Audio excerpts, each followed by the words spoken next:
Se o trabalhador é alienado e por isso ele não consegue perceber que ele está sendo oprimido, alguma coisa tem que manter essa estrutura alienante. Alguma coisa tem que manter o trabalhador sem perceber que ele está sendo oprimido o tempo todo. E o nome dessa estrutura que Karl Marx deu foi ideologia. Ideologia em Karl Marx é algo extremamente negativo. Estou falando aqui da ideia de dominar alguém. E você pode imaginar, por exemplo, um dominador, coloquei aqui um dominador de leão, e ele treinando desde pequeno um animal. É a manutenção dele que deixa o animal dócil desde pequeno. E isso é a ideologia. É um sistema que mascara a realidade e que vai basicamente manter as pessoas como elas estão. E a gente pode ver várias formas disso. Mas imagina, por exemplo, que esse leão cresça. E que esse leão pode, percebendo o que ele é, botar para correr esse cara. É isso que o Karl Marx acredita. Os trabalhadores, os proletários, são a maioria no mundo. Trabalhadores do mundo, univos. Por quê? Porque eles são a maioria. E a partir do momento que quebrasse essa máscara, essa parede que a ideologia faz, poderíamos mudar o mundo ao que ele acreditava. A ideologia, portanto, para o Karl Marx, é uma espécie de máscara, uma espécie de cegueira, que vai tentar manter os seres humanos nessa estrutura de opressão e exploração.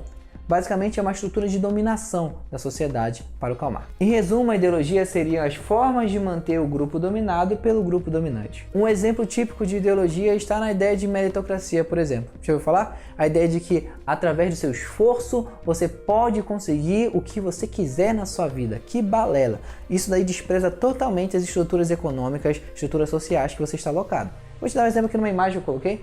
Observa essa imagem e percebe que a imagem faz uma crítica na relação entre igualdade e equidade, colocando todas as pessoas no mesmo patamar, e você consegue perceber que umas pessoas menores não conseguem enxergar e outras conseguem. Logo, o local onde você está, obviamente, tem importância na sua relação com o mundo. Se você nasce numa favela, não dá na mesma coisa de você nascer num bairro de classe média, num bairro de gente rica, no Rio de Janeiro. Só que a meritocracia vai pregar uma outra coisa, vai pregar o quê? Você tem que se esforçar. E se você se esforçar muito, se você trabalhar demais, você vai ficar rico. E para isso ela usa exemplos pontuais e, na minha opinião, muito injustos, hipócritas, para falar a verdade.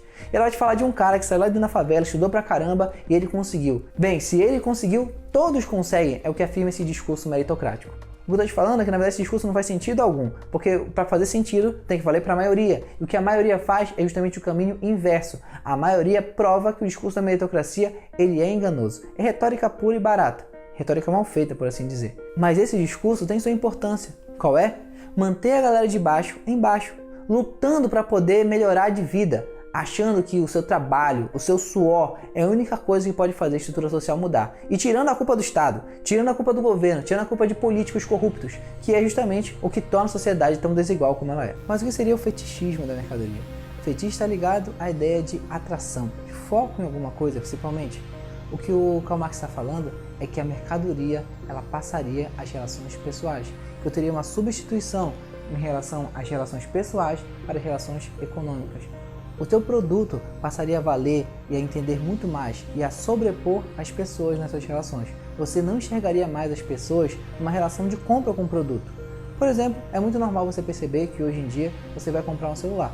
E ao comprar esse celular, você não lembra das relações humanas que existem por trás do celular. O vendedor, as pessoas que trabalharam fabricando o celular, retirando a matéria-prima, nada disso te importa.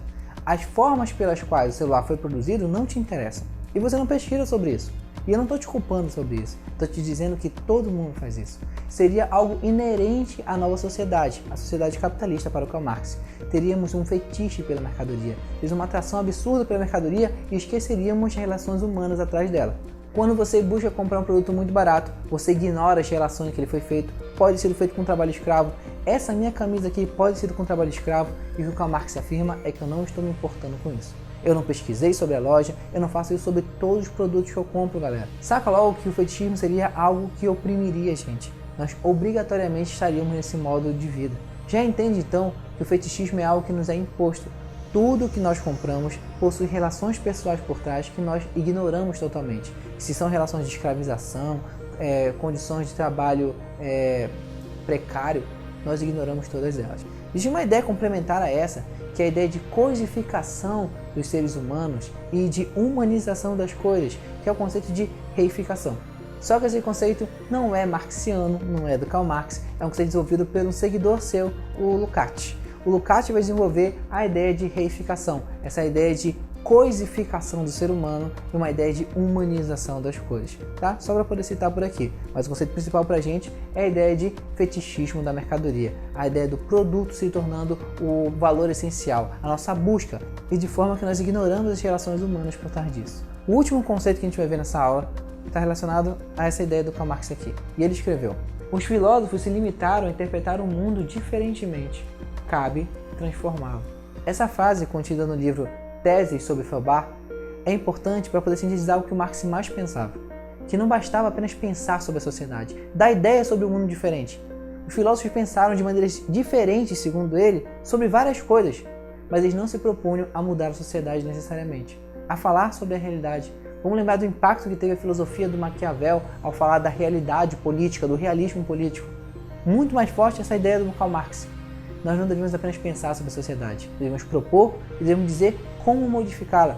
Se o capitalismo é uma estrutura enganosa, inescrupulosa, que vai oprimir as pessoas, ótimo, mas a simples constatação disso não serve para Karl Marx. Eu preciso dizer como mudar isso.